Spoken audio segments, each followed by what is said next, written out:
La mano ya estaba sobre la barra metálica cuando el versículo regresó sin pedir permiso. No volvió como una cita limpia, ordenada, lista para discusión. Volvió con la voz de una tía que nunca necesitó abrir la Biblia para recitar Levítico 19:28. Volvió con el gesto de desaprobación de un diácono que había callado frente a la soberbia de un rico, pero había levantado la ceja ante la tinta del hijo del panadero. Volvió con una pregunta más antigua que el letrero del estudio, más profunda que el zumbido de una aguja, más incómoda que cualquier moda. ¿A quién le pertenece este cuerpo? Él no había entrado todavía, tampoco se había ido. Había escogido el diseño con cuidado. No era un impulso de madrugada ni un desafío para subir después una foto. Quería una palabra breve, nada ostentoso, un nombre o quizá una fecha, o tal vez un símbolo pequeño que cargara duelo, gratitud y memoria al mismo tiempo. Había pensado en la enfermedad atravesada por su madre, en la noche del hospital, en la oración dicha entre máquinas, en el salmo repetido en voz baja junto a la cama. Había pensado que algunas heridas buscan lenguaje y que a veces la piel parece un lugar donde el recuerdo no se dispersa. Pero la paz no había llegado con el diseño. A veces la conciencia no grita, se queda quieta, como un testigo sentado en el fondo del cuarto. Uno sigue hablando, sigue justificando, sigue reuniendo razones, y sin embargo, esa quietud pesa más que un discurso entero. Así estaba él frente a la puerta, con argumentos en orden, con el corazón menos claro. La ciudad detrás seguía en su ruido de siempre. El autobús soltó aire en la esquina. Una motocicleta pasó dejando ese rastro agrio de combustible quemado. Dos muchachas rieron al otro lado de la calle sin saber nada de Levítico, de Isaías, de Pablo, de los escrúpulos de un creyente que sentía el antebrazo más expuesto de lo normal.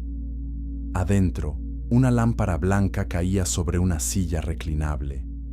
En la pared había dibujos, agujas selladas, guantes negros, un reloj que se movía con una paciencia que a él le faltaba. No era la primera vez que un cuerpo quedaba ante una decisión así.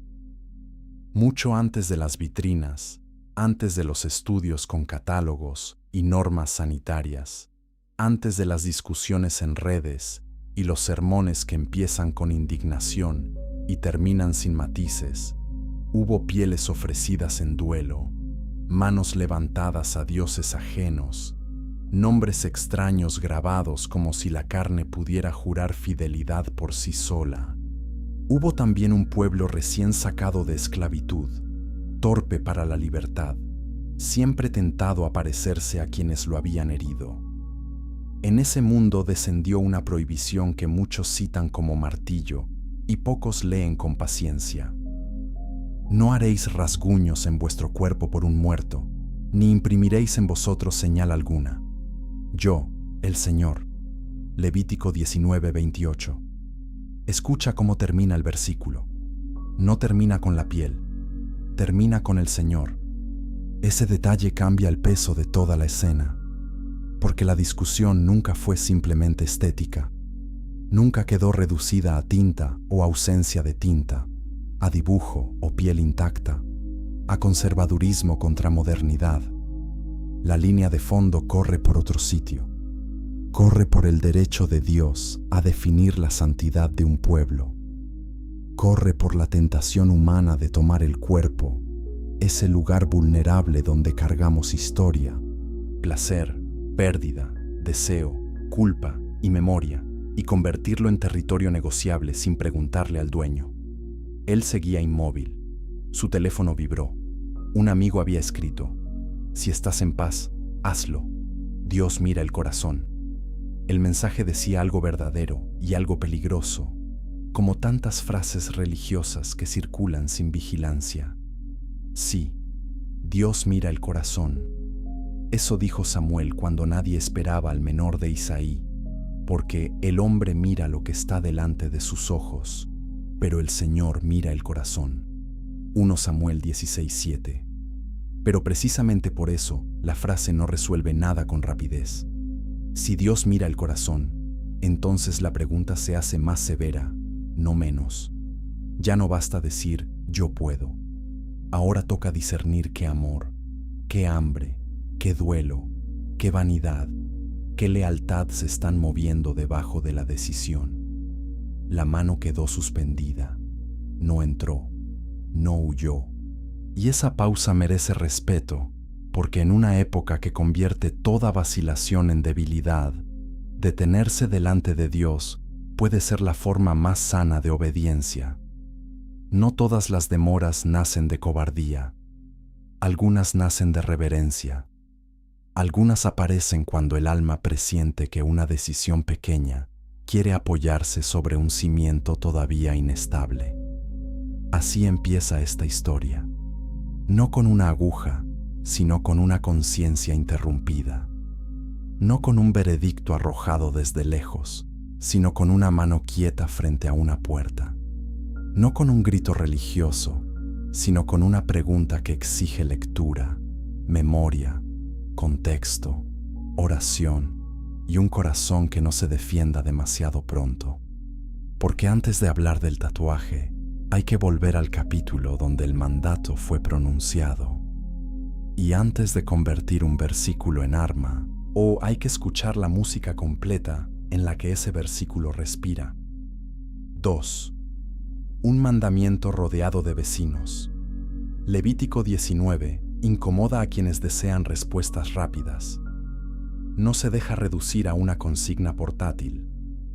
Uno entra pensando que encontrará un solo asunto y descubre una casa llena de mandatos que parecen muy distintos entre sí. Reverenciar a los padres, guardar los sábados, rechazar los ídolos, dejar espigas para el pobre, no mentir, no oprimir al jornalero, no maldecir al sordo, no poner tropiezo delante del ciego, no andar como chismoso, amar al prójimo como a uno mismo, no practicar adivinación, no consultar a encantadores ni a adivinos. Y, en medio de esa densidad moral y litúrgica, aparecen también leyes sobre mezclas, bordes del campo, peinados, sangre, impureza y señales en la piel. Muchos leen el capítulo como si fuera un cajón donde alguien arrojó mandamientos sin orden. El texto no se comporta así. La frase «yo, el Señor», vuelve una y otra vez como un latido. No es un adorno, es la firma del legislador, el recordatorio de que cada línea pertenece a una pedagogía de santidad. Dios está separando a Israel de los hábitos de las naciones y, a la vez, está formando un pueblo que deberá aprender a tratar el cuerpo, el dinero, la mesa, el trabajo, la sexualidad, el duelo, la palabra y la justicia como asuntos sometidos a su señorío. Por eso, el error no consiste solo en tomar Levítico 19:28 y olvidar el resto. El error también consiste en leer el resto sin notar que todos esos mandatos se tocan por debajo. Un mismo Dios está reclamando la vida entera. Cuando el pobre recoge espigas en el borde del campo, de ese gesto le pertenece al Señor. Levítico 19, 9-10. Cuando se pesa con balanzas justas, también. Levítico 19, 35-36. Cuando se honra a los ancianos, también. Levítico 19, 32. Cuando se prohíbe la venganza y se ordena amar al prójimo, también. Levítico 19, 18. Y cuando aparece la prohibición de rasguños por los muertos y de señales en la carne, el terreno sigue siendo el mismo. Sed santos, porque yo, el Señor vuestro Dios, soy santo. Levítico 19:2. Eso obliga a una honestidad que la discusión moderna suele evitar. Hay quienes se aferran a Levítico 19:28 con rigidez y luego no sienten rubor cuando el mismo capítulo confronta la maledicencia, la parcialidad en el juicio, la explotación del vulnerable o la dureza contra el extranjero, a quien el texto manda amar como a ti mismo. Levítico 19:34. Hay quienes usan el versículo como detector de rebeldía ajena, mientras guardan en secreto una vida doblada por el orgullo. Y hay otros que, molestos por esa hipocresía selectiva, reaccionan en el extremo opuesto. Como algunos creyentes no obedecen bien otras partes de Levítico, concluyen que esta tampoco importa. Ambos movimientos fallan.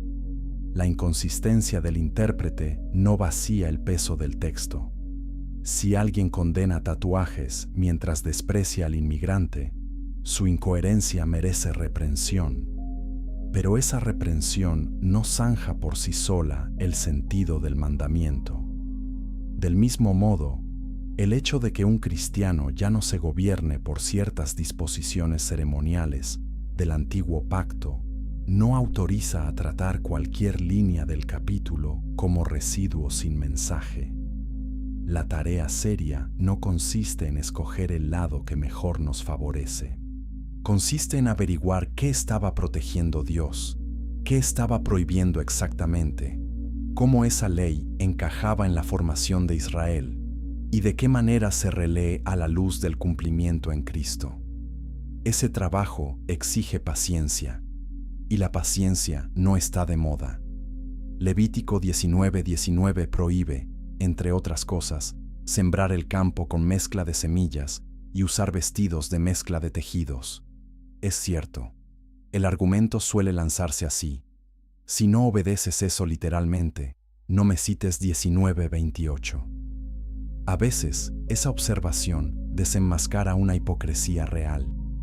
Otras veces, se usa para evacuar la conversación sin pasar por el texto. Porque no toda ley funciona del mismo modo en la economía bíblica. La relación entre las leyes sacrificiales, las leyes civiles de Israel como nación y los principios morales ligados al carácter santo de Dios requiere más cuidado que una frase ingeniosa. Quédate un momento aquí. Si la única herramienta que llevamos al texto es la necesidad de ganar una discusión, terminaremos usando la Biblia como espejo deformado. Devolverá la figura que ya traíamos en el corazón. El lector honesto se deja corregir por el pasaje, incluso cuando la corrección llega desde un ángulo que no esperaba. Y aquí el ángulo importa mucho. El mandato sobre marcas en la carne no cae en el vacío. Tiene vecinos. El versículo anterior prohíbe comer con sangre, practicar adivinación y agüeros, Levítico 19:26. El siguiente habla de no prostituir a la hija para que la tierra no caiga en perversidad, Levítico 19:29. Luego vuelve la orden de guardar los sábados y reverenciar el santuario, Levítico 19:30, y después la prohibición de acudir a encantadores y adivinos, Levítico 19:31. El paisaje no es secular. Está cargado de cultos rivales, de ritos, de contaminación religiosa, de la presión de parecerse a los pueblos que rodeaban a Israel.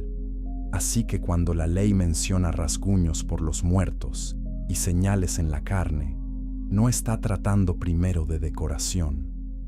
Está tratando de santidad en un mundo donde el cuerpo participaba en liturgias extrañas, funerales idolátricos y gestos de pertenencia.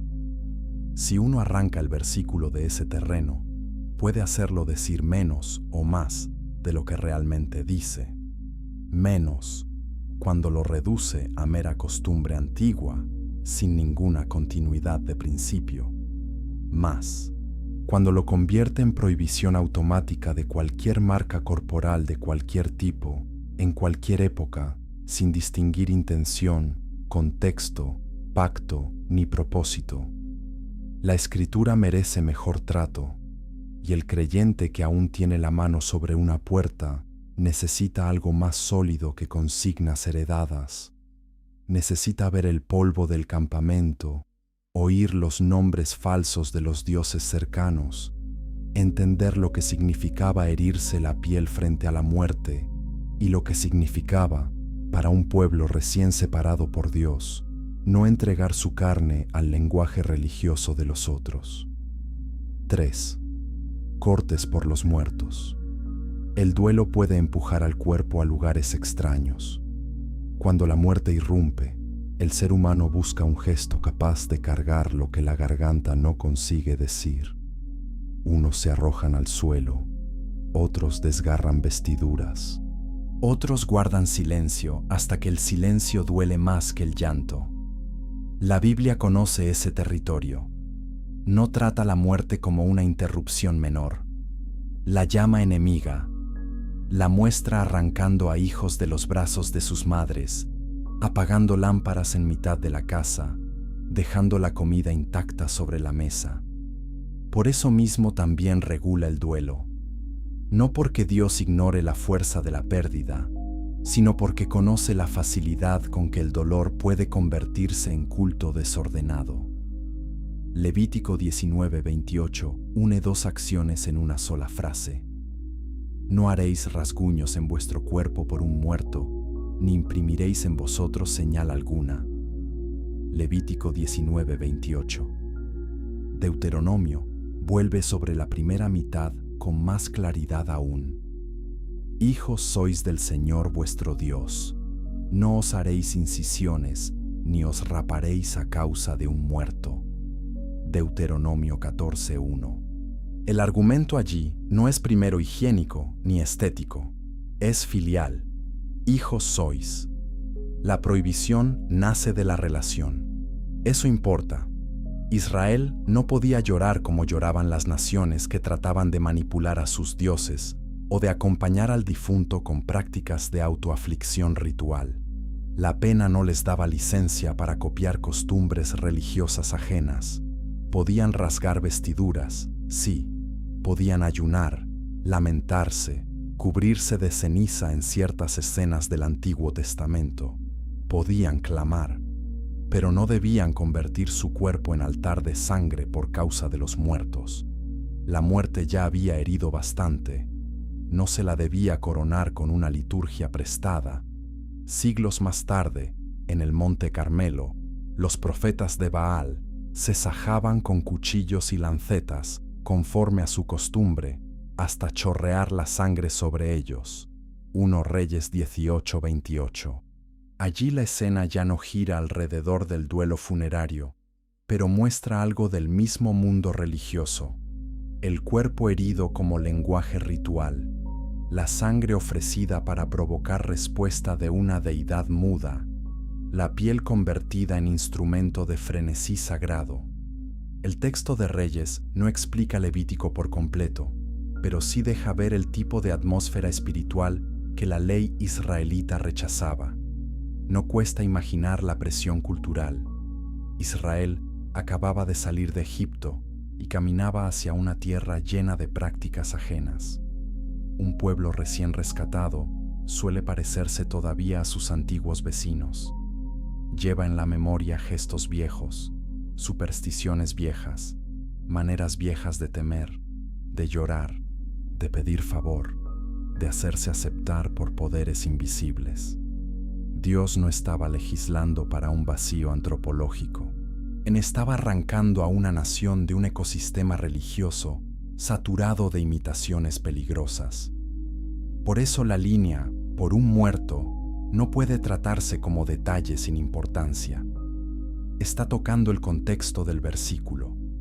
Y cuando un mandamiento tiene contexto, el intérprete piadoso no lo atropella para llegar antes a su conclusión. Ahora bien, decir que el texto se relaciona con duelo ritual e idolatría antigua no significa que su única utilidad para nosotros sea histórica. Significa, más bien, que desde allí debemos discernir el principio. Dios está protegiendo el cuerpo del uso cúltico que le arrebata su pertenencia. Está protegiendo el duelo de convertirse en teatro pagano. Está protegiendo a Israel de una forma de piedad que parece intensa porque sangra, pero en realidad nace de una relación falsa con lo sagrado. Eso ilumina el presente de formas incómodas, porque todavía existe el deseo de inscribir una pérdida en la carne para que no se nos escape de las manos. Todavía existe la tentación de convertir el cuerpo en archivo de lutos no entregados, en memorial que reemplaza la entrega, en superficie donde el dolor conserva control. Hay tatuajes que no nacen del mismo universo que Levítico, desde luego. Sería torpe fingir que todo tatuaje moderno es un rito cananeo encubierto. Pero sería igual de torpe negar que ciertas motivaciones contemporáneas tocan la misma fibra, la necesidad de hacerle algo al cuerpo cuando el alma no sabe cómo atravesar la ausencia. A veces alguien dice, quiero recordar para siempre. Y la frase suena noble, pero no toda permanencia sana es obediente. El corazón puede buscar permanencia porque no confía en la resurrección, o porque teme que una memoria sin marca visible se debilite, o porque necesita tocar una pérdida cada mañana para no entregársela del todo a Dios. Eso no se diagnostica desde fuera con ligereza. Solo digo que la pregunta debe hacerse.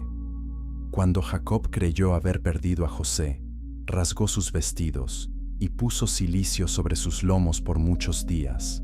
Génesis 37:34. Cuando David lloró a Saúl y a Jonatán, compuso lamento. 2 Samuel 1:17-27.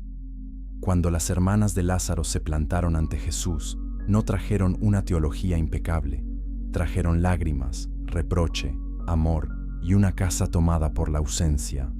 Juan 11:21-32-35. La Escritura da lugar al duelo, pero no lo deja inventar cualquier ritual para sostenerse. El pueblo de Dios llora, sí, pero no se entrega a toda forma de llanto. De ahí nace una primera corrección necesaria. El debate sobre tatuajes pierde profundidad cuando se formula solo en términos de permiso. La Biblia nos obliga a empezar más abajo. ¿Qué está haciendo el dolor con el cuerpo? ¿Qué tipo de memoria estoy buscando? Quiero recordar, consagrar, pertenecer, exhibir, desafiar, sanar, reclamar, protestar, seducir, sellar una historia. ¿Qué liturgia secreta acompaña mi decisión? Porque la piel puede recibir una marca y seguir igual por dentro, y puede también no recibir ninguna y permanecer sometida a ídolos invisibles. El asunto, por tanto, no termina en Levítico 19:28, pero tampoco puede empezar después de que lo hayamos vaciado. 4. Piel ofrecida. En el mundo bíblico, el cuerpo nunca fue una maleta del alma. Nunca apareció como objeto neutral, haz intercambiable, sin voz moral. El cuerpo se arrodilla, trabaja, ayuna, celebra, se prostituye, bendice, golpea, abraza, se postra ante ídolos o se presenta en sacrificio vivo. La Biblia no desprecia la carne como si fuera estorbo de una espiritualidad superior. Tampoco la idolatra como si su deseo bastara para justificar todo. La trata como lugar de obediencia. Esa visión vuelve más seria la pregunta por cualquier marca voluntaria.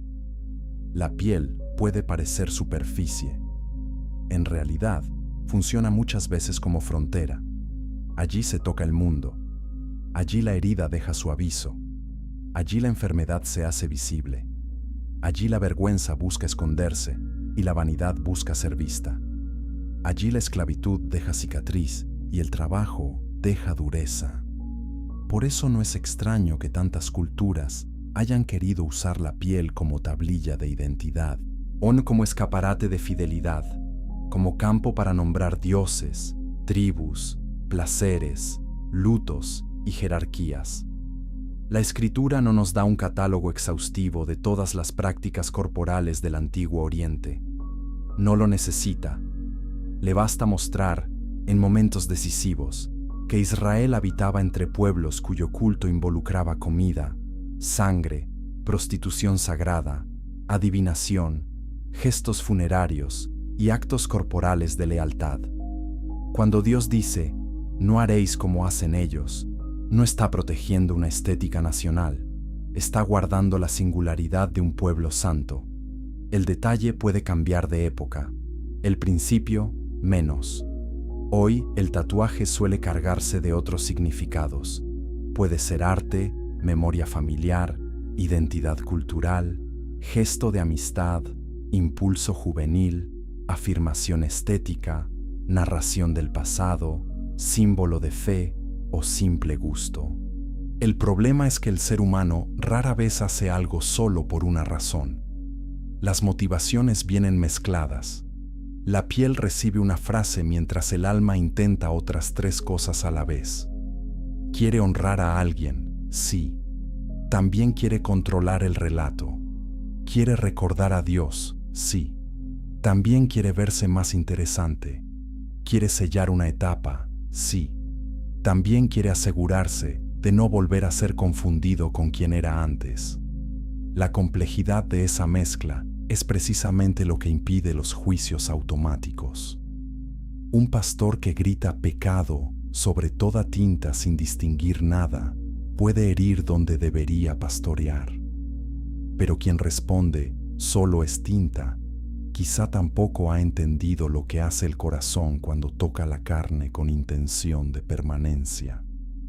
Hay decisiones ligeras que el alma trata como profundas, y decisiones profundas que el alma disfraza de ligeras para no examinarlas delante de Dios. Detente aquí. La Biblia se toma en serio aquello que nosotros trivializamos. Una prenda, un borde del campo, una balanza, una mesa, un lecho, un voto, una mano extendida, una herida en la lengua. Nada de eso le parece pequeño a Dios cuando el corazón lo usa para amar u ofender. Así también la piel. No hace falta convertir cada marca corporal en blasfemia para reconocer que tampoco pertenece al terreno de lo insignificante. Y hay otra dimensión. La cultura contemporánea ha aprendido a decir mi cuerpo con una contundencia que casi suena absoluta. Pero el lenguaje bíblico no permite la propiedad privada en ese sentido final. El creyente puede decir mi mano, mi rostro, mi espalda, y sin embargo sabe que ese posesivo es administrado a no soberano. La criatura nunca posee del todo lo que recibió. Somos responsables de nuestro cuerpo. No somos su origen ni su fin. Por eso la frase es mi cuerpo y hago con él lo que quiero choca tan directamente con la lógica de la revelación. A veces la pronuncian personas fuera de la fe y uno entiende el marco desde el cual hablan. Otras veces la repiten cristianos con un barniz más suave. Dios conoce mi intención, basta con eso. Pero si la intención es lo único que cuenta, entonces toda práctica corporal se absolvería con facilidad. Y la Biblia no permite esa fuga. Pregunta por la intención, sí. También pregunta por la obediencia, el testimonio, la conciencia, la sabiduría, la edificación del otro y la verdad del símbolo. La piel ofrecida a una aguja puede parecer asunto individual. Con frecuencia habla un idioma público. Los cuerpos comunican incluso cuando no hablan. En la Escritura, los sacerdotes comunican con sus vestiduras, los nazareos con su separación, las prostitutas con sus adornos, los reyes con sus ropas, los esclavos con sus marcas sociales, los profetas a veces con gestos ordenados por Dios, los dolientes con ceniza y ayuno. El cuerpo nunca es mudo. La pregunta entonces no es si un tatuaje comunica.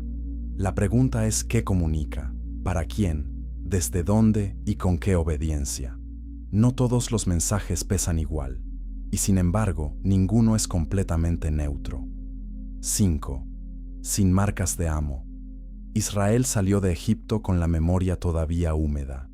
Llevaba sobre sí el polvo del trabajo forzado, la costumbre de obedecer voces duras, la tentación de añorar incluso la esclavitud cuando el desierto se volvía áspero. Un pueblo recién liberado necesita más que salida, necesita desaprender, necesita que la libertad le entre también en los hábitos, en los reflejos, en los símbolos, en la imaginación. Por eso la ley no solo prohíbe lo abiertamente impuro, también reeduca deseos y costumbres. Cuando Dios saca a Israel de casa de servidumbre, no lo deja inventarse una identidad al gusto del momento. La identidad les es dada. Yo seré vuestro Dios, y vosotros seréis mi pueblo. Recorre la historia bíblica como una promesa y una demanda. Esa pertenencia ordena la mesa, la sangre, el descanso, el trabajo, la sexualidad, la justicia, el trato al extranjero y también el cuerpo en duelo.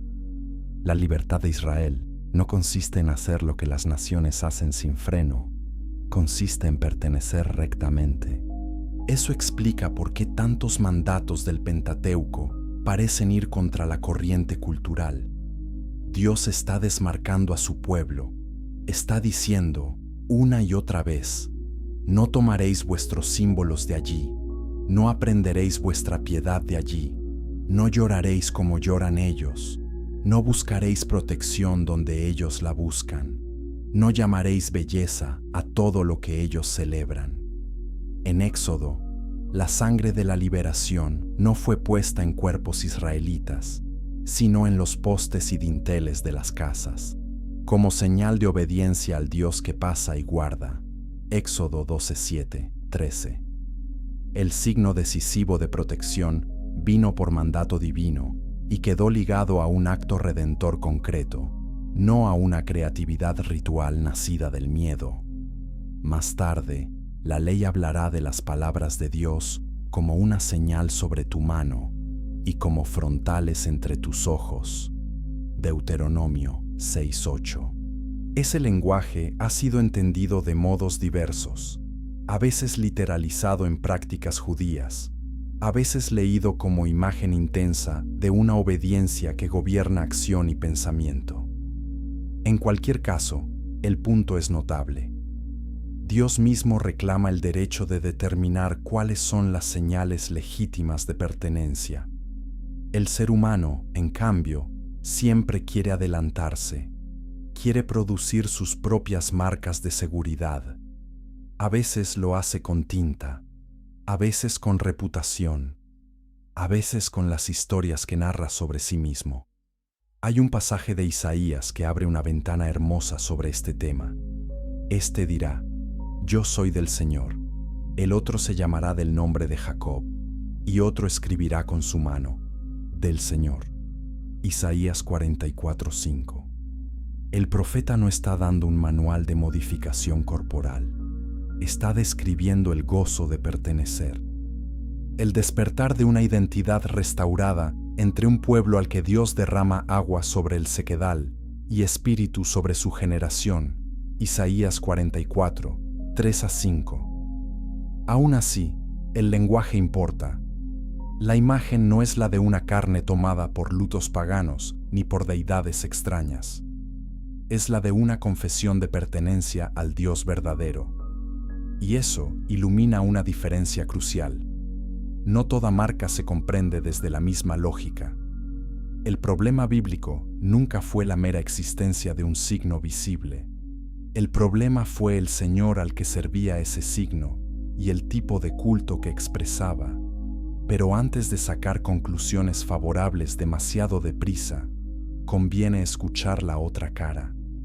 Dios, en la Escritura, marca a su pueblo de maneras que desbordan la superficie.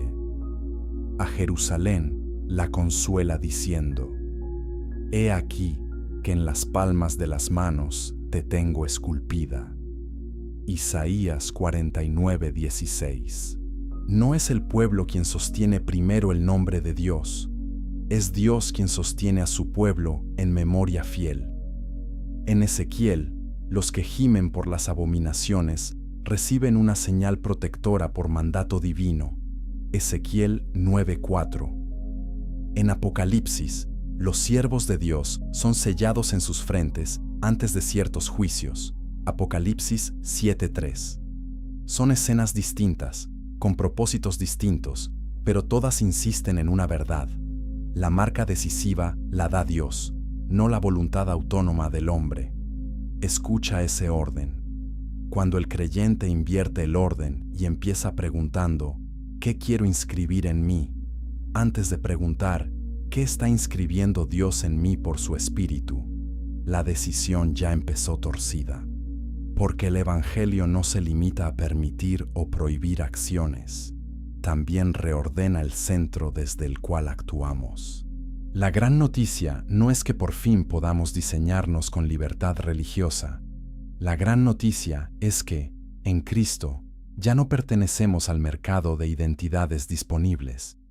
Hemos sido comprados, llamados, sellados y nombrados. Esa verdad no convierte toda tinta en idolatría, pero sí destruye toda ligereza. Un pueblo liberado debe aprender incluso a recordar de forma liberada. 6. Del Señor. Hay palabras que, cuando caen en la mano correcta, pesan más que un símbolo entero. Del Señor. Isaías coloca esa confesión en un pasaje de agua prometida, descendencia bendecida y brotes que salen como sauces junto a corrientes. Isaías 44, 3-5. El ambiente no es de angustia legalista, sino de restauración. Gente que había vivido bajo el juicio, gente que conocía la sequedad del alejamiento, te vuelve a pronunciar una pertenencia que ya no siente como carga, sino como vida. Uno dice, yo soy del Señor. Otro toma el nombre de Jacob. Otro escribe con su mano una declaración de fidelidad. La escena no se detiene en la técnica del gesto, se concentra en la alegría de saberse reclamado. Ese matiz es decisivo para nuestro tema, porque la discusión sobre tatuajes se enreda cuando se centra solo en la mecánica de la marca. La Biblia es más exigente. Pregunta por la dirección de la pertenencia. Hay cuerpos sin tinta entregados a los ídolos del prestigio, de la lujuria, de la autoexhibición y del resentimiento. Hay también creyentes que, con una historia distinta en sus manos, han buscado expresar una lealtad a Cristo en términos visibles. El símbolo externo, por sí solo, no resuelve la fidelidad, pero tampoco resulta indiferente. Algunas comunidades cristianas, especialmente en contextos de presión y persecución, han llevado por generaciones pequeñas cruces marcadas en la piel como señal de confesión pública. Una tradición conocida entre cristianos coptos ha conservado ese gesto como emblema de identidad y perseverancia. No traigo ese dato para canonizar la práctica, ni para usarla como atajo argumental. La historia de la Iglesia no legisla la conciencia. La menciono porque obliga a admitir algo. La relación entre fe cristiana y marcas corporales nunca se ha dejado encerrar del todo en un eslogan. Aún así, la imagen de Isaías nos conduce más adentro. El centro no es la marca, el centro es la frase: yo soy del Señor. Si esa confesión se vuelve real, muchas decisiones encuentran su medida. Algunas se caerán por su propio peso. Otras quedarán en una zona de prudencia donde la conciencia tendrá que hablar. Otras quizá se contemplarán con libertad sobria. Pero ninguna podrá hacerse en serio mientras la pertenencia siga desenfocada. Porque decir del Señor no significa simplemente tener sentimientos religiosos, significa ceder derechos, significa aceptar que hay amores incompatibles con su nombre, imágenes incompatibles con su santidad, impulsos incompatibles con su paz. Significa que incluso el duelo, incluso la belleza, incluso el deseo de recordar a alguien, incluso la voluntad de contar una historia propia, tienen que arrodillarse primero. Aquí conviene guardar silencio un instante. No todo lo permitido edifica. No todo lo edificante conviene para todos del mismo modo. No toda convicción ajena puede convertirse en ley común. Y no toda libertad personal resiste la luz de la oración prolongada. Del Señor suena breve. En realidad, ocupa toda la vida. 7. El cumplimiento. Cuando Jesús dice que no ha venido para abrogar la ley o los profetas, sino para cumplir, no está autorizando lecturas superficiales del Antiguo Testamento, ni declarando innecesaria toda pregunta sobre continuidad y discontinuidad entre pactos. Está colocando la ley en su destino verdadero, Él mismo. Mateo 5:17. En su persona, la historia de Israel alcanza sentido. En su obediencia, la justicia que la ley demandaba se ve encarnada sin fractura. En su enseñanza, las exigencias de Dios no se reducen, se vuelven más hondas. Ya no basta con evitar el asesinato, la ira homicida queda expuesta. Ya no basta con evitar el adulterio exterior, y la codicia de la mirada queda llamada por su nombre. Mateo 5:21-22, 27-28. Eso cambia de inmediato el tono del debate sobre tatuajes, porque si alguien imagina que venir a Cristo significa librarse del peso de toda indagación moral y vivir después por impulsos barnizados de espiritualidad, todavía no ha oído bien al Maestro. Jesús no simplifica la santidad rebajándola, la interioriza sin volverla abstracta. Va al corazón, sí, pero no para dejar el cuerpo sin señorío. Va al corazón, porque del corazón sale la contaminación que después toca la lengua, las manos, la cama, la mesa y la plaza. Marcos 7:20-23.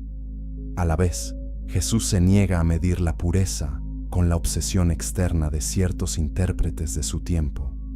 No trata a los cuerpos heridos como si fueran desechos espirituales. Toca al leproso. Marcos 1:41. Deja que una mujer con flujo de sangre toque su manto y no la rechaza como contaminación ambulante. La llama hija. Marcos 5:25-34. Defiende a una mujer acusada públicamente y obliga a sus acusadores a mirar su propia culpa antes de usar la ley como piedra. Juan 8:7. Come con pecadores, entra donde la respetabilidad religiosa no quería entrar y deja al descubierto una verdad constante.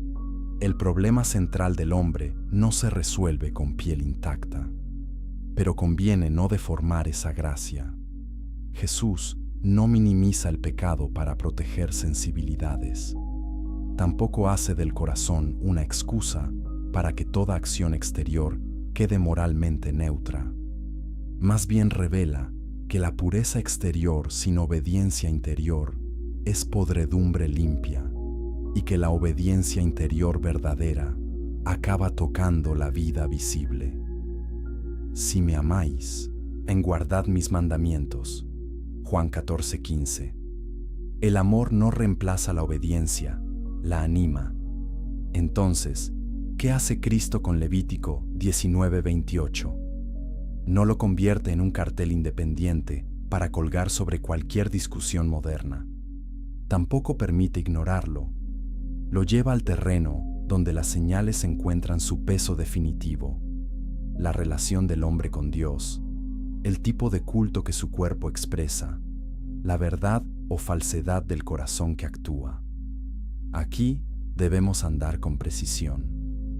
La ley ceremonial del antiguo pacto no sigue vigente sobre la Iglesia del mismo modo que sobre Israel nacional. El sacrificio de Cristo ha cumplido lo que los sacrificios anunciaban. La circuncisión ya no funciona como marca de pertenencia para el pueblo de Dios en el nuevo pacto. Pablo es explícito en ello. Gálatas 5:6, 6:15. Las distinciones alimentarias también son releídas a la luz de Cristo, como muestran la enseñanza de Jesús y el desarrollo apostólico, Marcos 7:19, Hechos 10:15. Pero de ese hecho no se sigue que toda pregunta corporal quede abolida. El nuevo pacto no deja al cuerpo sin teología. Al contrario, lo sitúa en un campo más intenso, donde la obediencia nace del Espíritu y apunta a la gloria de Dios. Jesús, además, confronta una tendencia que atraviesa este debate: la necesidad humana de tener reglas visibles para sentirse justo sin rendir el centro del alma. Una iglesia puede prohibir tatuajes con gran seguridad y al mismo tiempo tolerar la humillación del pobre, la avaricia del influyente, la pornografía secreta, la violencia verbal en casa y la dureza hacia el pecador arrepentido. Eso no honra a Cristo. Solo demuestra que la carne religiosa siempre prefiere pecados fáciles de detectar en otros.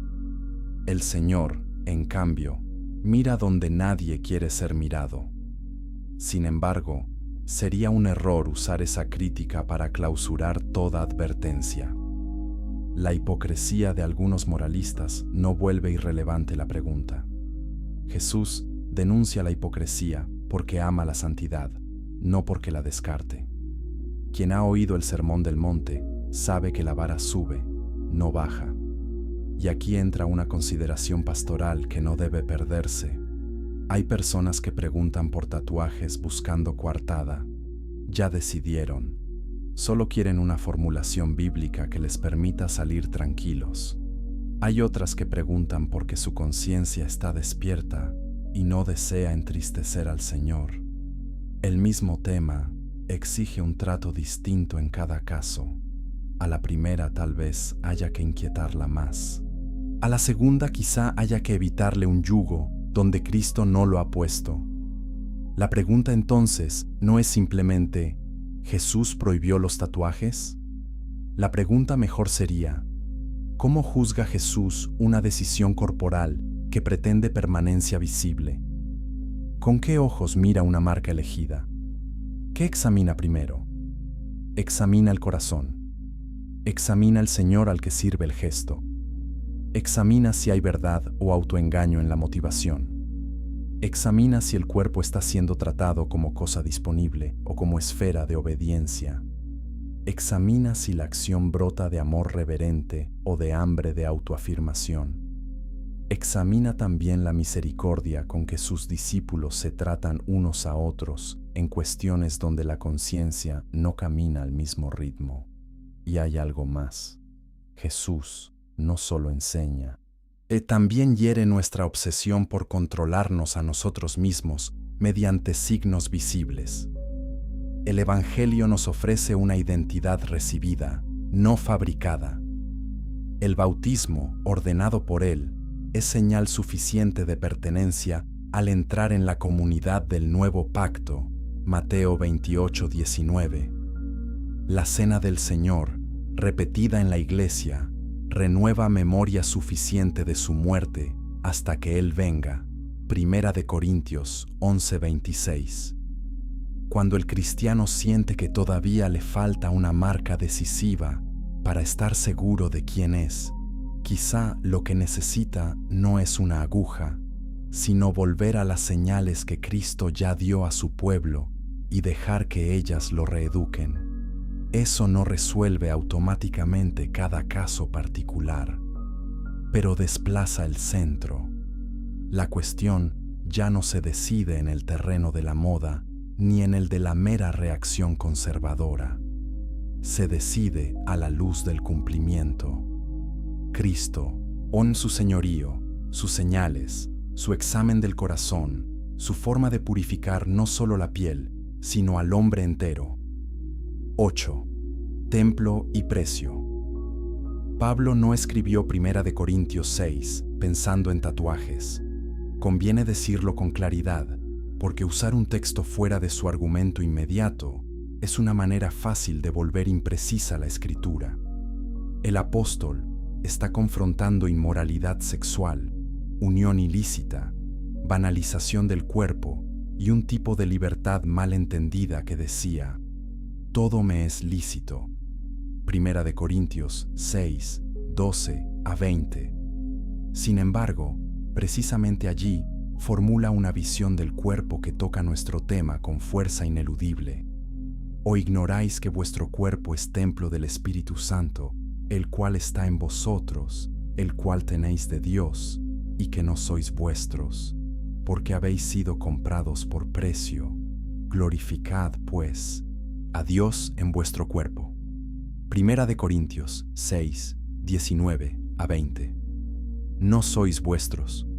La frase no fue escrita para resolver debates estéticos. Fue escrita para destruir una ilusión de autonomía. Y esa ilusión atraviesa más que la sexualidad.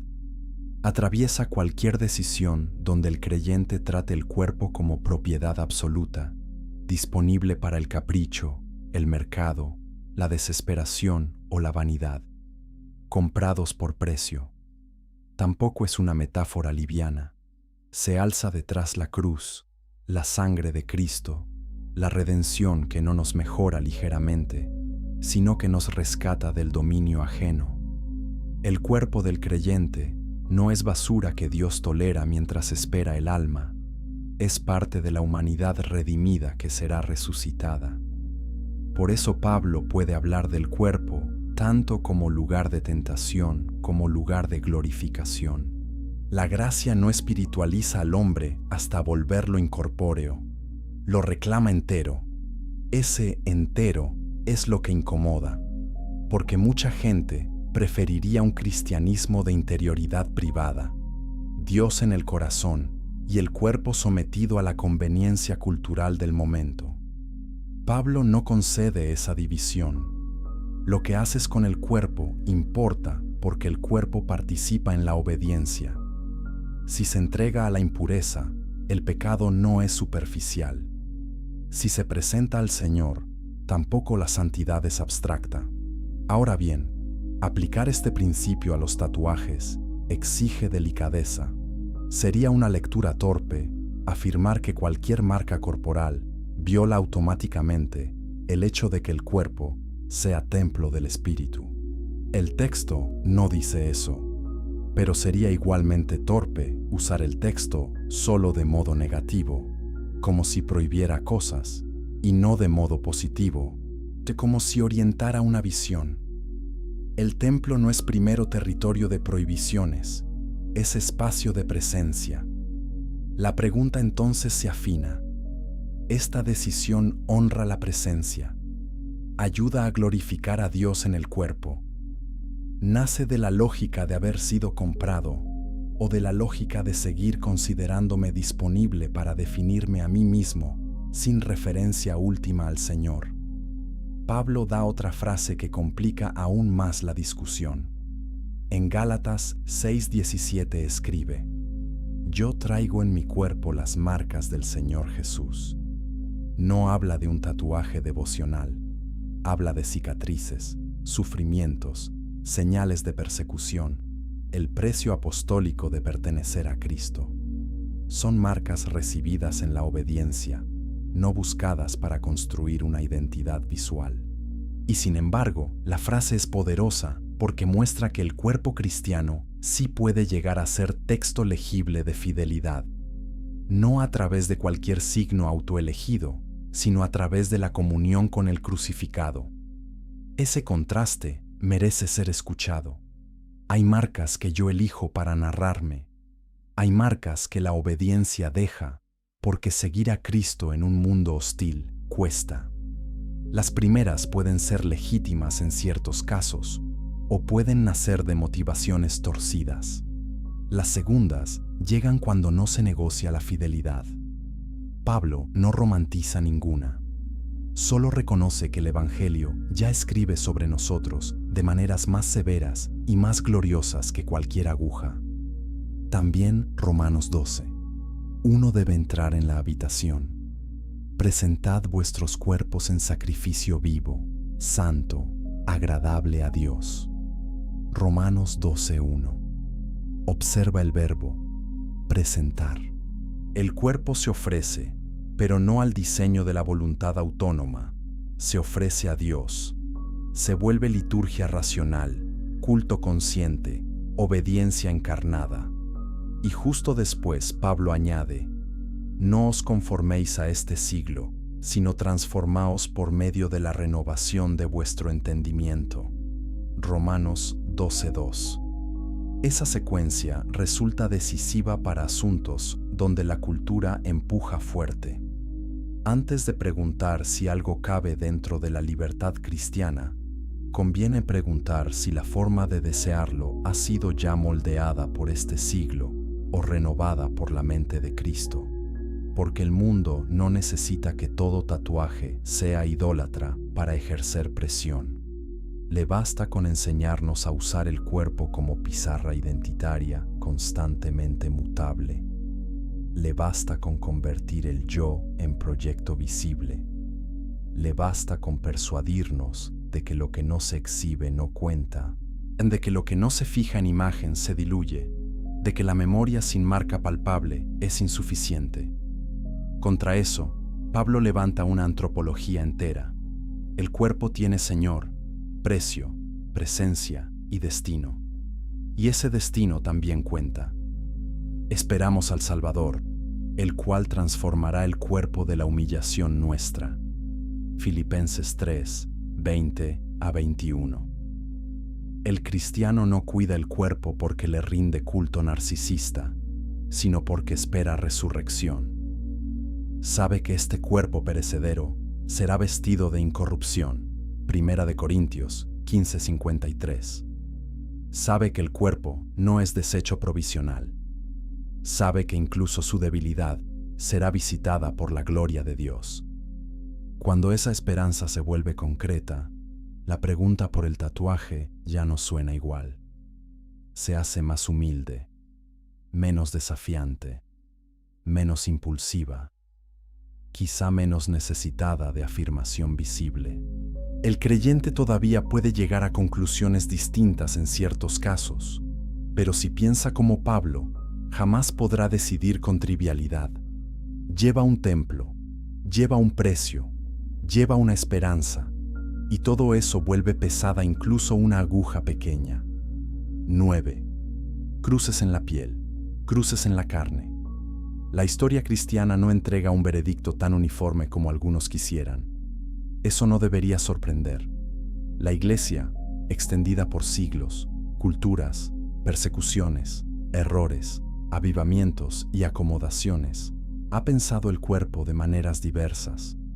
Hubo épocas de fuerte reserva frente a marcas corporales por asociación con costumbres paganas o con prácticas de ostentación. Hubo también contextos donde ciertos creyentes usaron signos visibles de fe con una valentía que no cabe despachar como frivolidad. Entre algunos cristianos coptos, por ejemplo, la pequeña cruz en la muñeca ha funcionado durante generaciones como señal de identidad, memoria bautismal y perseverancia bajo hostilidad. Una marca así no nace del mismo mundo que una moda de temporada. Tampoco basta mencionarla para santificar cualquier tatuaje. Lo que sí hace es recordarnos que el símbolo cambia de densidad según el contexto. Bajo presión, un signo puede costar mucho. En comodidad, el mismo signo puede convertirse en accesorio religioso. Esa diferencia importa más de lo que parece, porque el motivo no es un adorno secundario. El motivo suele ser el alma de la acción. Dos personas pueden llevar el mismo símbolo y no estar haciendo el mismo gesto delante de Dios. Uno puede buscar memoria reverente, el otro estética espiritual. Uno puede intentar honrar una historia de gracia, el otro puede querer que la fe lo haga parecer interesante.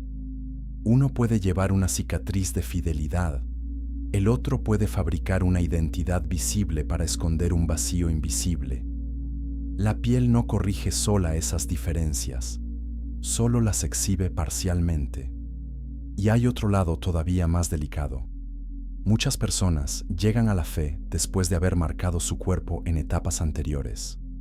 Algunas marcas nacieron de rebeldía, otras de dolor, otras de grupos a los que ya no pertenecen, otras de relaciones rotas, otras de desorientación. ¿Qué hace la Iglesia con esos cuerpos cuando Cristo ya los recibió? Si responde primero con repulsión visual, ha olvidado demasiado pronto el Evangelio. El Señor que perdona adulterios, soberbias, idolatrías y blasfemias, no se escandaliza como nuestros ojos estrechos. Recibe pecadores enteros, con historia encima. Y a veces, esas historias siguen visibles. La gracia no siempre borra la tinta, pero sí reescribe la pertenencia. Eso también debe decirse a quien hoy considera tatuarse algo cristiano. Una cruz, un versículo, un nombre santo. El símbolo piadoso no garantiza piedad. Una cruz en la piel puede convivir con una vida que huye de la cruz verdadera. Un versículo sobre el brazo puede ser citado mientras el corazón ignora el mandamiento que contiene. El nombre de Jesús puede trazarse en tinta y negarse después en la práctica. La exterioridad devocional, por sí misma, nunca ha impresionado demasiado a Dios. Este pueblo de labios me honra, mas su corazón está lejos de mí. Mateo 15:8. La advertencia no invalida toda señal externa, pero la desinfla, la somete, la pone en su lugar. Tal vez convenga decirlo así. La Iglesia no necesita cuerpos impecables para parecer santa. Necesita cuerpos ofrecidos a Dios en obediencia real. Y, aún así, esa obediencia real puede llevar a algunos creyentes a abstenerse completamente de tatuajes, porque no quieren correr el riesgo de convertir su cuerpo en lienzo de impulsos confusos. Otros, tras oración seria y conciencia limpia, pueden concluir algo distinto en casos concretos. La madurez pastoral no consiste en fingir que esas diferencias no existen. Consiste en no llamar pureza a la ligereza, ni legalismo a toda cautela. La cruz misma nos enseña algo aquí. Cristo no escogió la cruz como emblema decorativo. La cargó como instrumento de obediencia hasta la muerte. Filipenses 2:8. Por eso cualquier uso cristiano de un símbolo visible debería temblar un poco. Debería preguntarse si está tratando lo santo con gravedad suficiente, porque no hay nada más fácil que ornamentar aquello que uno todavía no está dispuesto a padecer. Y no hace falta tinta para escapar de esa seriedad. Basta una camiseta con un versículo, una cadena con una cruz, un perfil saturado de lenguaje cristiano, o una conversación donde el nombre de Dios se usa como maquillaje moral. La superficialidad religiosa conoce muchos materiales. Entonces, cuando el debate se enciende, quizás sea prudente recordar que la pregunta no divide a la humanidad entre puros sin tinta y rebeldes con tinta. Divide, más bien, entre quienes desean honrar a Cristo de verdad y quienes solo desean permiso para mantener el centro en sí mismos. Ese discernimiento no siempre se ve a simple vista. Exige tiempo, escucha, verdad, y una comunidad que sepa hablar con más finura que una consigna. X. La conciencia que se inclina o resiste. Llegamos aquí a un terreno donde la Escritura exige limpieza interior. Romanos 14. No habla de tatuajes, pero sí de disputas entre creyentes por asuntos donde la conciencia, la fe y la edificación mutua entran en juego. Pablo se niega a convertir la libertad en desprecio del hermano sensible, y se niega también a convertir la sensibilidad del uno en tiranía para todos. Cada uno esté plenamente convencido en su propia mente. Romanos 14:5. Y remata con una línea que pesa como plomo sobre toda decisión discutida. Todo lo que no proviene de fe es pecado. Romanos 14:23. No dice, todo lo que produce debate es pecado.